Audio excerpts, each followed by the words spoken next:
Allah hidupkan, dulu kita mati, kemudian Allah hidupkan, Allah matikan, Allah hidupkan, summa ilaihi turja'un. Kemudian akan kembali bertemu dengan Allah Subhanahu wa taala.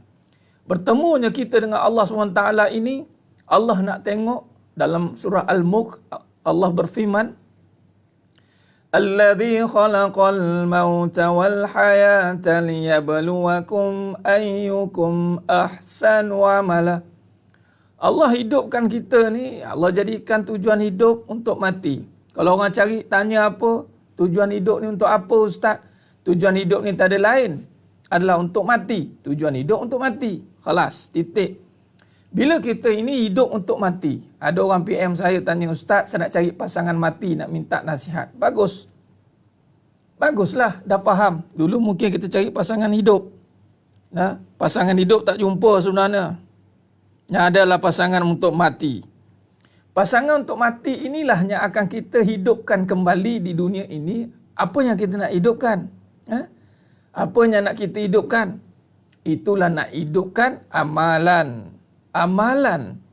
Nak hidupkan amalan di dalam kehidupan. Kita nak menghidupkan rumah tangga. Kita nak menghidupkan perniagaan. Kita nak menghidupkan pasangan ataupun hubungan itu. Hidupnya itu hanya satu saja. Amalan. Amalan. Yakni amalan apa? Amalan baik. Sekadar baik? Tidak. Ayyukum ahsanu amala. Amalan yang terbaik. Jadi sesuatu hubungan itu atau sesuatu kehidupan itu hanya akan hidup kembali apabila amalnya diletakkan sebagai tujuannya. Tujuan kehidupan itu adalah untuk beramal. Itu saja. Ada pasangan untuk beramal. Ada duit untuk beramal. Hanya hidup untuk beramal.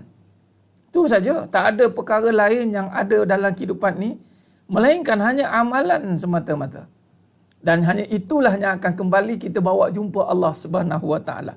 Persoalannya, adakah kita amanah dengan tanggungjawab melakukan amal soleh itu? Itu persoalan dia. Nampak? Adakah kita amanah dalam melaksanakan tuntutan yang Allah suruh itu? Apa dia? Amal soleh. Sekiranya kita berpaling daripada suruhan yang Allah nyatakan, yang ini ayyukum ahsanu amala, bermakna kita adalah pengkhianat. Malah kita berkira-kira nak buat baik. Ada orang berkira-kira nak buat baik? Ada ustaz. Sebab apa? Nanti kan kalau kita buat baik, nanti orang pijak kepala kita, orang ambil kesempatan atas kita. Nampak? Kita anggap kebaikan itu adalah satu pertimbangan yang perlu kita fikirkan. Nak buat baik atau tidak? Nak buat baik atau tidak? Sedangkan kebaikan itu satu suruhan, satu kewajipan. Sebab itu kalau kita tidak melihat dalam konteks amanah, kita meletakkan kebaikan pada diri kita, maka itu satu pengkhianatan. Sebab apa? Kita anggap diri kita lah yang akan memiliki kebaikan itu. Sebab tu kita boleh berkira-kira nak melakukan kebaikan. Nak buat ke tak nak? Nak buat ke tak nak? Kita berkira-kira. Nak jadi isteri solehah ke tak nak? Saya nak sabar ke tak nak? Saya nak sayang ke tak nak? Saya nak sedekah ke tak nak? Jadi nak tak nak, nak tak nak, nak tak nak. Macam apa, persimpangan dia. Dia ada dua alam gambarnya. Sedangkan kalau kita jelas tujuan hidup untuk mati, barang siapa yang memikirkan tujuan hidup sebenarnya itu untuk mati, maka hiduplah kehidupan dia itu. Maka temuilah akan titik kehidupan sebenar. Malah hati itu hidup bila ingat mati. Hati itu mati bila ingat hidup. Nampak? Hati itu hidup bila ingat mati. Hati itu mati bila ingat hidup. Dan amalan kita hidup bila diri kita mati. Amalan itu mati bila diri kita hidup. Apa maknanya?